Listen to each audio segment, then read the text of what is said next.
ہو گئی۔ ویسے حرم شریفین حاضری کے لیے 2 کلام ہیں جو بڑے مجرب نسخے ہیں۔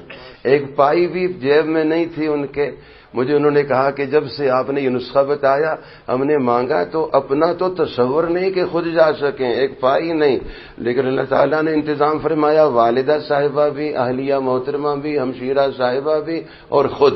اور کب؟ اس برس، جبکہ حج 10 لاکھ کا ہے، تو ایک پائی جس کے پاس نہیں، 40 لاکھ کا رب نے انتظام آدھ گھنٹے میں سلوٹوں میں۔ اس لیے قبولیت اللہ تعالیٰ سے مانگنا ہے، قبولیت خوب مانگنا۔ وہ 2 کلام یہ ہیں، ایک تو شیخ الاسلام دامت برکاتہم کا ہے، الہی تیری چوکھٹ پہ بھکاری بن کر آیا ہوں، سراپا فقر ہوں، عجز و ندامت ساتھ لایا ہوں۔ کم از کم 1 مرتبہ تو دن میں ہم اس کو مناجات کا حصہ بنا کے مانگیں۔ حق یہ ہے کہ ہر فرض نماز کے بعد مانگیں۔ دوسرا ہے، تو عظیم تر ہے میرے خدا، میرے سب قصور معاف کر، ہے معاف کرنا تیری ادا، میرے سب قصور معاف کر۔ اس کی برکت سے پھر حاضری کے دروازے کھل جاتے